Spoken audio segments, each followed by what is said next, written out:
설마가 사람 잡는다라는 말을 하곤 합니다. 설마 그렇지 않기를 믿고 바람을 나타내는 말이죠. 유행을 바라는 말입니다. 올 2월에 이런 뉴스 기사가 났습니다. 제목이 이렇습니다. 설마 폭설에 단속하겠어? 네, 합니다. 음주운전 52명 잡혔다. 소제목은 이렇습니다. 광주 전남서 폭설 3일간 52명 덜미. 기사 내용을 간단하게 이렇게 소개되어 있습니다. 광주 전남에 사흘째 폭설이 내리고 있는 가운데 기상 상황의 핑계로 시민들의 생명을 위협하는 음주운전이 끊이지 않고 있다. 경찰 관계자는 눈이 오건 비가 오건 음주운전 단속을 진행한다. 눈길에서의 음주운전은 사고 위험이 매우 높고 사고 발생 시 인명피해 정도가 클 가능성이 많다. 이 날씨에 단속을 하겠나 는 아니란 생각으로 음주운전을 하는 일이 없길 바란다고 당부했다.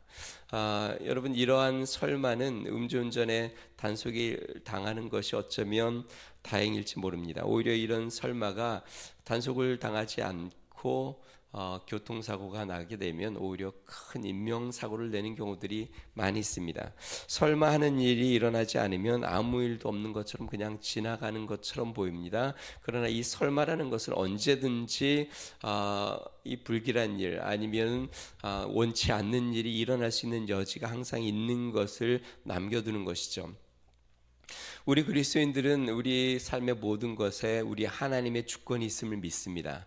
우리 하나님이 일하시고 하나님의 허락 없이는 이루어지지 않음을 우리는 알고 있습니다. 그러므로 우리 그리스도인은 설마를 기대하거나 의존하는 마음을 갖지 않는 것이 필요합니다.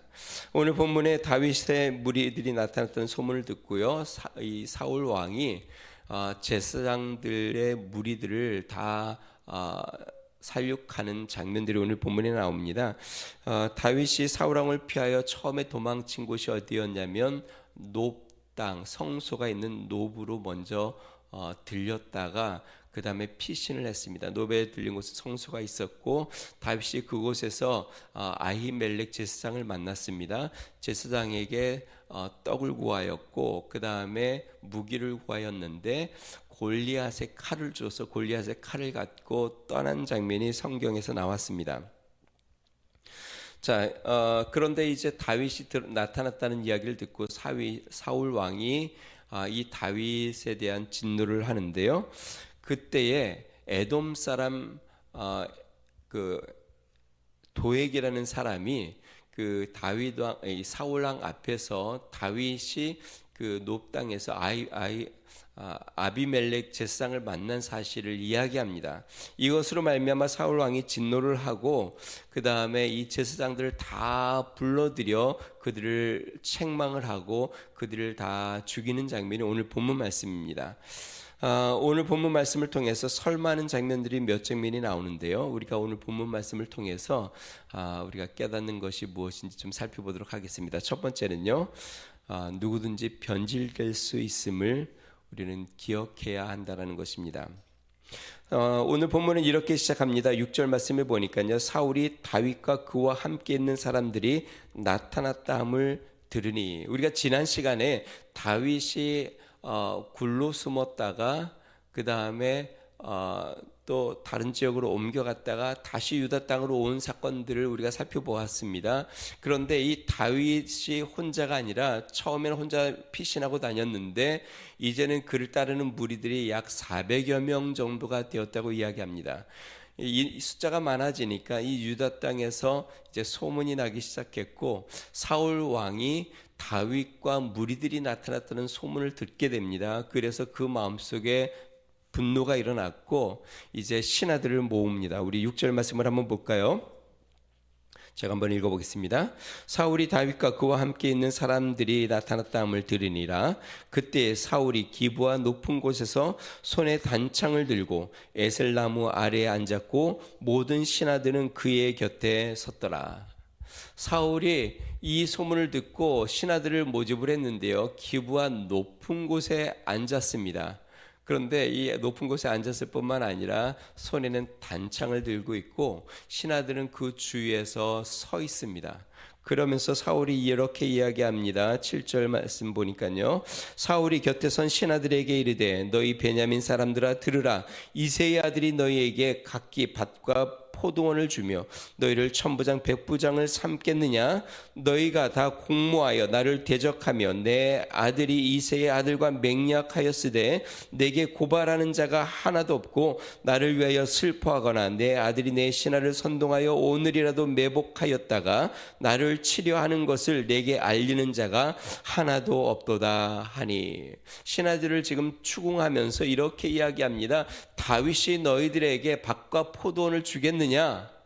다윗이 너희들에게 천부장 백부장의 권세를 주겠느냐? 다시 이야기하면 다윗이 왕이 되면 너희들에게 재물을 주고 권세를 주어 너희를 높여주겠느냐? 나니까 내가 너희들을 높여주는 거 아니냐라고 이야기합니다. 그런데 이 사울 왕이 그들을 부르면서 신하들에게 이렇게 이야기합니다. 베냐민 사람들아 들으라. 이 사울은 베냐민 사람입니다.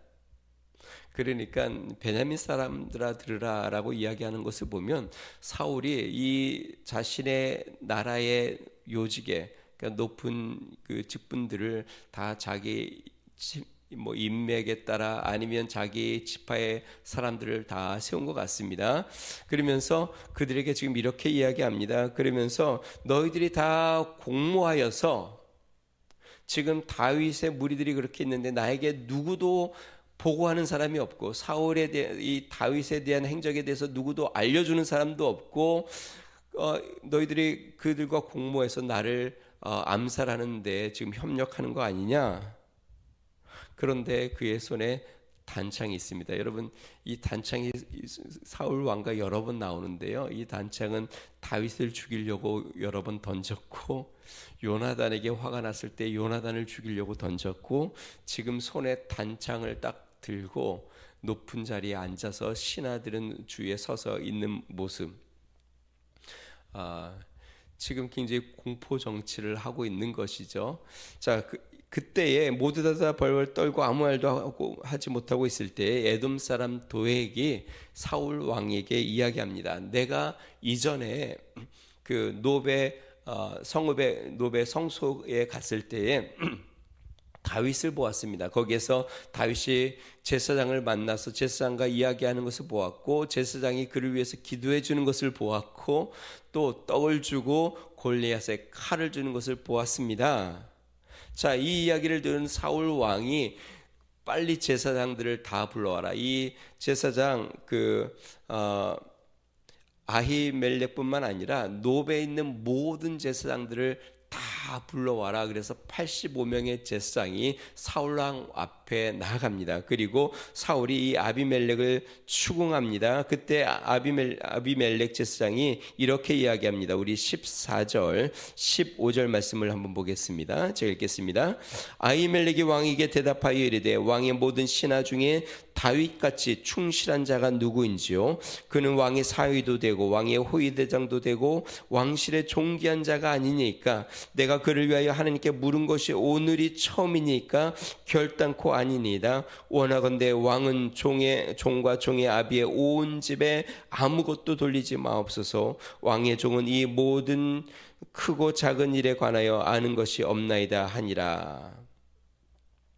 자, 아히멜렉 제사장이 내가 여태까지 다윗을 위해서 기도한 것이 처음도 아니고, 이 다윗은 왕의 사위도 되고 시위대장도 되고 또 존귀한 자고 사람들에게 칭송을 받는 자고, 그처럼 왕에게 충성된 자가 없는데 왜 이 다윗을 그렇게 쫓습니까? 나는 다윗에게 어떤 다윗의 음모에 대해서, 아니 다윗이 왕을 해하려는 일에 대해서 알고 있는 것도 아니고, 나는 아무것도 아니고 그냥 기도해 주었습니다 라고 이야기하는 것이죠. 자, 그런데 사울 왕의 반응이 이렇습니다. 16절 말씀해 보니까요, 왕이 이르되 아히멜렉아 내가 반드시 죽을 것이요 너와 내 아비의 온 집도 그러하리라 하고. 자, 이렇게 해서 노베 모든 제사장들을 이제 시위하는 자들에게 죽이라고 하는데, 실제로 이 사울 왕의 시위하는 자들이 여호와의 제사장들을 죽이는 것을 두려워하여 죽이는 것을 머뭇거립니다. 그때 사울 왕이 이 에돔 사람 도액에게 너가 죽여라 하니까 이 도액이 제사장 85명을 한 자리에서 다 죽입니다. 그리고 놉으로 가서 놉당에 가서 그 가정의 모든 남녀노소 어린아이 젖먹이까지 뿐만 아니라 그들의 가축들까지 다 몰살해서 제사장들의 그 모든 그 성읍을 완전히 초토화시켜 버립니다. 참 두렵고 무서운 일입니다. 여러분, 악한 이방인들을 몰살하는 것도 두려운 일인데 하나님의 제사장뿐만 아니라 제사장의 무리들, 또 제사장의 가족들, 모든 그 제사장의 그 성읍을 다 멸하는 것, 이것은 하나님을 두려워하지 않고 하나님을 두려워하는 마음이 없기에 가능한 것이지, 하나님을 두려워하면 전혀 있을 수 없는 그러한 사건임을 우리는 보게 됩니다. 제가 오늘 본문 말씀을 통해서 우리가 나누고 싶은 말씀은요, 사울의 모습을 통해서 우리가 경각심을 가져야 한다라는 것입니다. 그 어떤 경각심일까요? 누구든지 변질될 수 있구나. 우리가 이 사무엘상 처음에 시작을 하면서 사무엘에 대한 내용들을 살펴보았습니다. 그리고 이 사울 왕에 대한 내용들도 살펴보았는데요. 이 사울 왕에 대한 모습이 처음에 굉장히 아름답고 또 귀하게 나타났습니다. 저는 이 본문을 이렇게 보면서 설마 사울이 이 정도까지 가능할까? 라는 생각을 들었는데요. 실제로 본문을 쭉 읽어보면서 또 이런 사건들을 계속 보면서 참 사울이 이 정도까지도 가능할 수 있구나라는 내용들을 보게 됩니다. 이것을 보면서 여러분, 설마 우리는 어떤가? 설마 하지만 실제로 누구든 우리가 하나님에게서 벗어나면 누구든지 이렇게 변질될 수 있음을 우리는 기억해야 합니다. 주님의 은혜 가운데 거하지 않으면, 주님이 지키시지 않으면, 주님이 함께하지 않으면 누구도 장담할 수 없습니다. 이렇게 신실하고 존귀했던 사울이 이렇게 변질되는 것을 보면 우리의 삶 가운데 우리의 모습도 우리가 항상 돌아보며 나아가야 함을 우리는 기억해야 합니다. 왜 그럴까요? 사단은 언제든지 삼킬 자를 살피고 있기 때문에 그렇습니다. 베드로전서 5장 8절에 이렇게 이야기합니다. 근신하라, 깨어라, 너희 대적 마귀가 우는 사자같이 두루다니며 삼킬 자를 찾나니. 근신하고 깨어 있으라고 성경은 이야기합니다. 사단은 언제든지 누구든지 우리를 삼키려고 하기 때문에 근신하고 깨어 있으라고 이야기합니다. 우리가 성경을 보면서 많이 느끼는 건데요. 설마 예수님의 제자들이 예수님을 배신하고 도망칠까? 근데 실제로 그렇게 했습니다. 설마 가룟 유다가 예수님을 팔까? 그렇게 했습니다. 설마 사도 바울을 따르던 많은 제자들이 세상을 사랑하여 떠나갈까? 근데 실제로 그렇게 했습니다. 이제 뒤에 본문에 보면은요, 설마 다윗이 우리아를 죽이고 밧세바 그 아내를 취할까? 근데 실제로 그렇게 했습니다.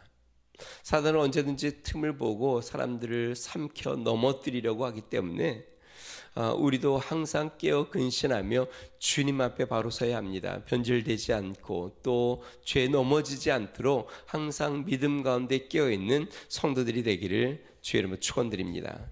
자, 두 번째 우리가 기억해야 될 것은요, 작은 속임이 큰 불행을 가져올 수 있음을 기억해야 합니다. 이 사륙 과정 가운데 한 사람이 도망쳐 나옵니다. 아히멜렉의 아들 중에 하나인 아비아달이 도망쳐 나오는데요.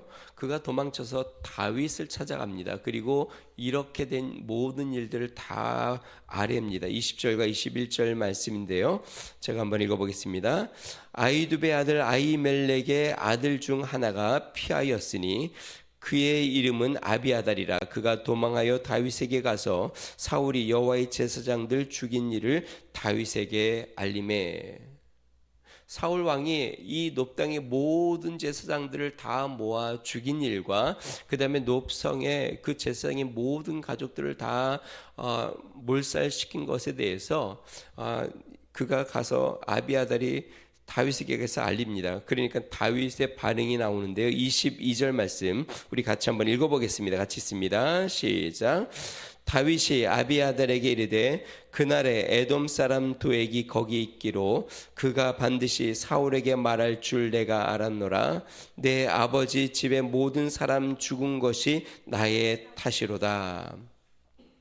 다윗이 이렇게 이야기합니다. 내가 그때 피신할 때 높당에서 너의 아버지를 만날 때 내가 알았다. 그때 에돔 사람 도액이 거기에 있는 것을 내가 보았는데 그가 사울 왕에게 나를 본 것을 말할 거라고 나는 알고 있었다. 이 도액이 굉장히 간사한 사람인 것 같아요.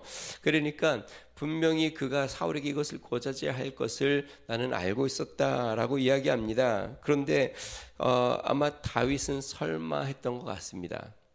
사울이 이 정도까지 할까? 그것도 제사장에게, 제사장 가정들에게 이렇게 할까? 설마 했던 것 같습니다. 그래서 다윗은 이 일이 일어나고 난 이후에 지금 하는 얘기가 무엇이냐면 내 아버지 집의 모든 사람이 죽은 것은 나의 탓이다 라고 이야기하고 있습니다. 자, 그러면 어떻게 했어야 됐을까요? 다윗이 그 자리에서 도액을 죽였어야 됐을까요? 실제로 다윗의 죄책감을 느끼는 것은요, 도액 때문은 아닙니다.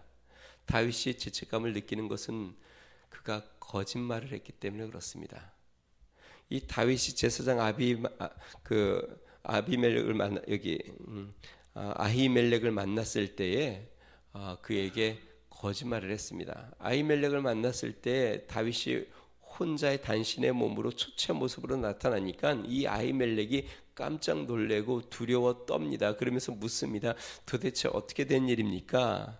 그러니까 다윗이 이렇게 이야기합니다. 왕이 저에게 은밀한 명령을 내려서 제가 혼자 이렇게 왔고 나의 병사들은 다른 데서 만나기로 했습니다. 내가 급하게 오느라고 아무것도 가지고 오지 못했습니다. 떡 좀 주시고 혹시 묵 있으면 주십시오 라고 거짓말을 했습니다. 왜냐하면 혹시나 무슨 일이 일어날까봐 자신에 대한 것이 탄로가 나고 또 자신의 생명에 위협스러운 일이 일어날까봐 거짓말을 했습니다. 다윗은 그 거짓말의 결과가 이렇게 크게 상상도 못하게 이루어질 것이라고 생각도 못했습니다. 설마 이 사울 왕이 제사장들을 그렇게 할까라는 마음이 있었습니다. 그런데 그 설마가 실제로 사람을 잡았습니다. 다윗의 작은 거짓말이 온 제사장의 성읍을 쑥대밭으로 만들고 제사장 85명을 죽이고 그들의 온 가족과 가축들을 다 몰살시켰습니다. 참 무서운 일이죠. 다윗이 물론 나쁜 거짓말은 아닐 수도 있습니다. 자신의 생명에 위협을 느껴서 둘러댄 거짓말인데 그런데도 그 거짓말이 이렇게 무서운 하나님의 제사장들을 다 멸절시키는 일들을 만들어냅니다. 거짓에는요 항상 설마하는 마음이 있습니다. 뭔가 우리가 거짓말할 때 설마 드러나겠어? 설마 이것이 큰 문제가 되겠어? 그래서 실제로 설마 한 것처럼 아무 일도 안 일어나면 그냥 지나가는데요.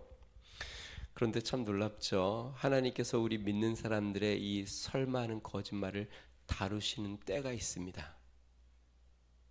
그냥 큰 거 아니라고 생각을 했는데 아니 다른 사람들은 누구나 다 하는 거짓말이라고 생각을 했는데 하나님께서 한번 다루시기 시작하면 아주 무서운 일들이 일어나기 시작합니다. 한번 하나님께서 그 거짓말에 손을 대기 시작하면 하나님이 그것을 다루시기 시작하면 삶에 아주 충격적인 일들을 만나기도 합니다. 자주 언급하는 내용입니다. 초대교회 아나니아와 삽비라 부부가 소유를 팔아서 절반은 숨기고 절반은 하나님 앞에 베드로 앞에 가져와서 하나님께 드린다고 이야기합니다. 그런데 성령을 통해서 베드로는 이미 알고 있었습니다. 성령이 가르쳐 주신 것이죠. 그게 전부가 아니라는 것을 물어보니까 전부라고 거짓말을 합니다.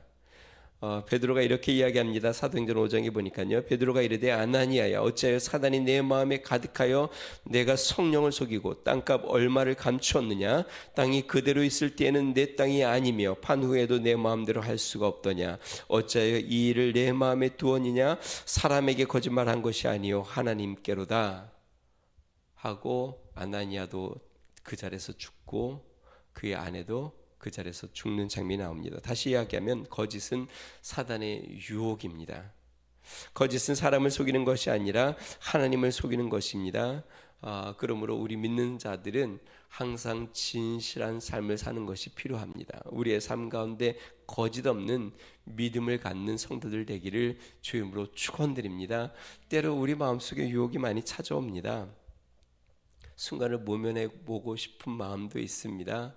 그럴 때마다 우리의 말을 우리 주님이 듣고 계시고 우리 주님이 알고 계심을 알아 항상 진실하게 믿음으로 나아갈 수 있는 성도 되기를 주님 축원드립니다.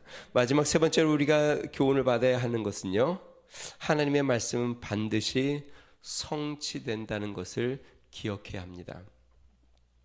오늘 본문을 보면은요, 놋 땅의 제사장들의 죽음이 매우 억울하고 비참한 죽음처럼 보입니다. 이 한 사람의 폭군 때문에 그리고 다윗의 작은 거짓말 때문에 이 수많은 제사장들과 그들의 가문이 다 멸살당하는 것을 보면서 너무나도 억울하고 비참하다라는 생각이 드는데요. 제가 본문을 보면서 이런 의문을 가졌습니다. 왜 하나님께서 그것도 제사장들 한 사람이 아니라 온 이 놋 땅에 있는 제사장들과 또 그들의 가족들과 젖먹이들까지 또 짐승들까지 다 몰살당하는 것을 하나님이 허락하셨을까? 다 이해되지는 않습니다. 그런데 어렴풋하게 힌트가 한 가지 보여집니다. 그것이 무엇이냐면 하나님께서 이 아비멜렉 제사장에 대해서 언급할 때에 성경에 보니까 그의 부친의 이름을 계속 언급을 하고 있습니다. 9절에 보니까요, 이새의 아들이 노베 와서 아히두베의 아들 아히멜렉에게 이른 것을 내가 보았는데, 11절에 보니까요, 왕이 사람을 보내어 아히두베의 아들 제사장 아히멜렉과, 그 다음에 12절에 보니까요, 사울이 이르되 너 아히두베의 아들아 들으라. 이 지금 제사장 아히멜렉에 대해서 이야기하면서 아히멜렉은 이스라엘 사람들이 모르는 사람이 아닙니다. 왜냐하면 제사장이니까. 그러니까 그의 아버지의 이름을 언급하지 않아도 누구나 제사장 아히멜렉 하면 다 아는 사람입니다. 그런데 끊임없이 성경은 그의 아버지 이름을 계속 언급합니다. 아히두베의 아들, 아히두베의 아들, 아히두베의 아들. 자, 그러면서요, 이 아히멜렉만 아니라 이 놋 땅에 다 같이 끌려갔던 제사장들이 이 아히두베 후손들이라는 것을 성경은 또 보여주고 있습니다. 오늘 성경 말씀 11절에 보니까요, 왕이 사람을 보내어 아히두베 아들 제사장 아히멜렉과 그 아버지의 온 집, 그러니까 그 아버지는 아히두비죠. 아히두베 온 집, 곧 노베에 있는 제사장들을 부르매. 그러니까 노베에 있는 제사장들은 이 아히두베 자녀들로 이루어진, 그의 후손들로 이루어진 그 제사장들 무리, 그 성읍이라는 것을 이야기하는 것이죠.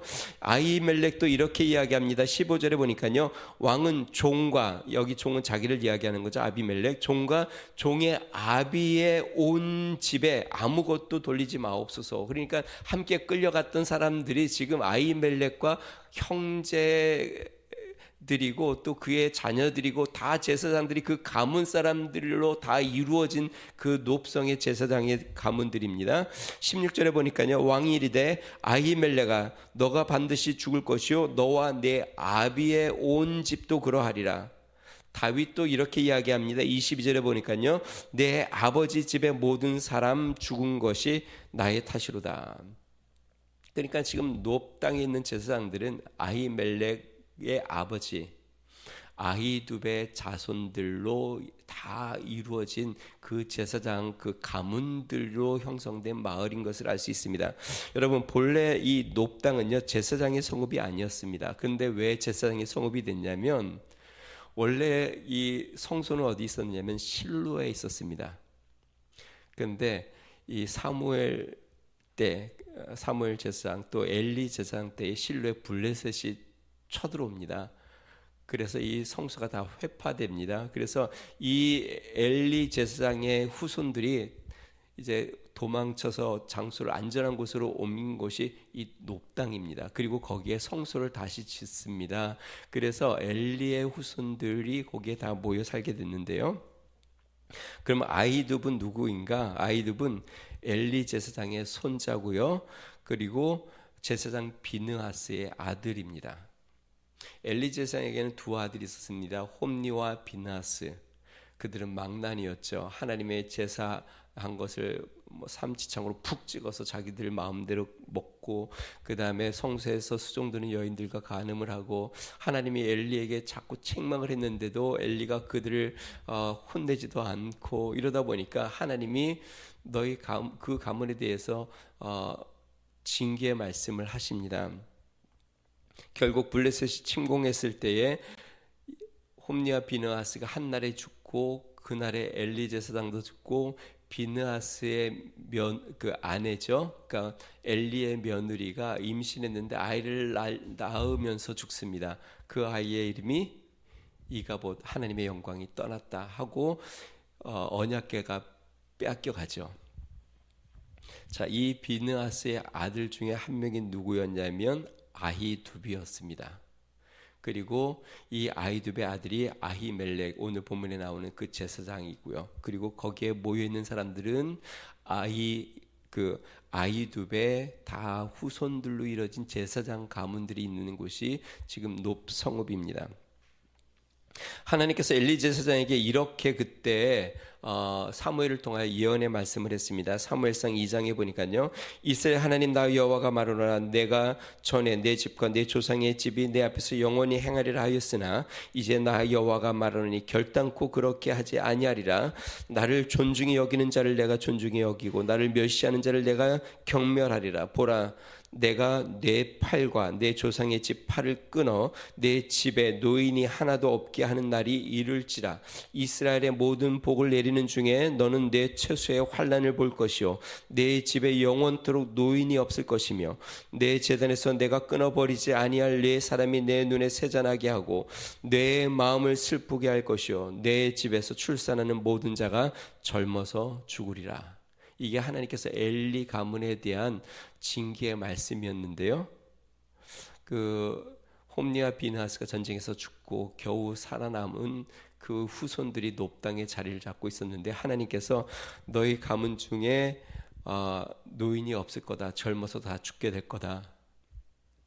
그리고 너희들의 제사장의 직분이 끊어질 것이다 라고 하나님께서 징계의 말씀을 하셨습니다. 자, 하나님께서 이렇게 그 엘리 제사장의 가문에 예언의 말씀이 시간이 지나면서 잊혀지는 듯 했습니다. 한 세대가 흘러가고 또 한 세대가 이렇게 4대가 지났는데, 여러분 참 희한하죠. 전혀 상관이 없는 사건인데 하나님이 이 사건으로 이 엘리 자손의 후손들의 제사장들을 한꺼번에 다 몰살시킵니다. 시간이 꽤 흘렀습니다. 전혀 그 하나님의 언약의 말씀이 잊혀지는 줄 알았습니다. 그리고 지금의 사건은 아무 상관이 없는 사건처럼 보입니다. 그런데 하나님은 이 사건을 통해서 엘리 제사장의 후손의 가문들을 예언하신 것처럼 지금 다 하는 순간 다 그들을 치십니다. 뿐만 아닙니다. 한 명 살아남았습니다. 아비아달이 피해서 다윗에게 왔습니다. 그래서 다윗 밑에서 이 아비아달이 제사장의 역할을 하는데요. 그것도 오래 못 갑니다. 솔로몬 때에 이 아비아달이 솔로몬 편에 아닌 다른 편에 섰다가 그가 제사장 쪽에서 파면이 됩니다. 열왕기상 2장 26절 27절은요 이렇게 이야기합니다. 왕이, 여기서 왕은 솔로몬을 이야기합니다. 왕이 제사장 아비아달, 지금 이 피신에 나온 한 명의 제사장이죠. 아비아달에게 이르되 내 고향 아나돗으로 가라. 너는 마땅히 죽을 자이로되 내가 내 아버지 다윗 앞에서 주 여호와의 궤를 메었고 또 내 아버지가 모든 환난을 받을 때에 너도 환난을 받았은즉 내가 오늘 너를 죽이지 아니하리라 하고 아비아달을 쫓아내어 여호와의 제사장 직분을 파면하니, 그 다음에 성경은 이렇게 기록하고 있습니다. 여호와께서 실로에서 엘리의 집에 대하여 하신 말씀을 응하게 함이더라. 이 솔로몬 왕이 아비의 아들을 너는 당연히 음모를 꾸몄으니까 죽어야 하는데 너가 내 아버지 다윗 앞에서 함께 고난을 받았으니 죽이지는 않겠다. 그러면서 제사장직을 파면시킵니다. 그러면서 성경은 여호와께서 실로에서 엘리 제사장에게 한 말씀을 응하게 하셨다라고 기록합니다. 언뜻 보면 참 오늘 본문 말씀에 제사장의 85명과 그의 온 가족과 어린아이들까지 다 몰살당하는 것이 참 어떻게 하나님이 이럴 수 있을까? 아니 왜 이런 일이 일어날까? 안타까운 일이긴 한데요. 우리는 이 말씀을 통해서 깨닫는 것은 하나님의 말씀은 변치 않는다는 것을 우리는 기억해야 합니다. 하나님의 말씀은 시대가 지나고 세월이 지나도 1.1획도 변함이 없습니다. 하나님의 말씀은 반드시 이루어지는 날이 옵니다. 물론 때와 시간은 우리가 알 수 없습니다. 언제 그것이 이루어질지 우리는 다 알지 못합니다. 그러나 분명하게 하나님이 말씀하신 것은 시간이 지나 때가 되면 반드시 이루어지는 것이죠. 우리의 삶에도 마찬가지입니다. 우리는 신앙생활을 하면서 하나님의 여러 가지 말씀을 붙잡습니다. 주님이 주시는 말씀을 우리는 의지하고 하나님이 나에게 들려주신 말씀을 붙잡습니다. 때로는 시간이 지나 그 말씀이 이루어지지 않는 것처럼 보여지고 또 그 말씀과 전혀 어떤 결과가 드러나지 않는 것처럼 보일 때도 있습니다. 설마 이 말씀이 이루어지나? 그러나 사랑하는 성도 여러분, 우리는 신실하지 않지만 사람은 변하지만 우리 주님의 말씀은 변치 않고 반드시 이루어져 주의 열매를 맺는 그날의 오음을 믿으시기를 주님으로 축원드립니다. 사랑하는 성도 여러분, 우리 주님의 말씀을 믿으시기를 주님으로 축원드립니다. 하나님을 신뢰하기를 주님으로 축원드립니다. 우리 하나님을 의지하고 그 말씀을 굳게 붙잡고 하나님을 바라보면 하나님의 때에 우리 하나님께서 그 말씀의 열매를 맺어 우리의 삶 가운데 풍성한 열매의 결실을 맺는 그날이 반드시 옴을 믿고 믿음 가운데 흔들리지 않는 성도들이 되기를 주님으로 축원드립니다. 우리 같이 한번 기도하겠습니다. 설마 했는데 여러분, 사람은 믿을 수도 없고 또 우리 자신도 우리는 신뢰할 수 없습니다. 설마 하면 우리는 하나님 앞에 옳지 않은 우리의 모습들을 발견하곤 합니다. 그러나 우리 주님은 반드시 이루시고 우리 주님은 변치 않으시고 우리 하나님은 온전하셔서 변함이 없으십니다. 그러므로 우리는 하나님을 바라보고 하나님 앞에 나아가야 합니다. 우리 시간에 기도할 때 하나님, 주님을 바라봅니다. 주님의 말씀은 영원하시고 변치 않으십니다. 우리는 연약하여 넘어지고 또 거짓도 있고 실수도 하고 변질될 수도 있지만 우리를 붙잡고 계신 주님은 신실하셔서 우리는 주밖에 의지할 것이 없사오니 주의 능력에 우리의 삶을 맡기며 드립니다. 우리를 붙잡으시고 인도하여 주시옵소서. 우리 같이 한번 기도하겠습니다. 존귀하신 하나님 아버지, 감사합니다. 능하신 하나님 아버지, 우리 하나님은 변치 않으십니다. 우리 하나님은 신실하십니다. 우리 하나님은 놀라우십니다.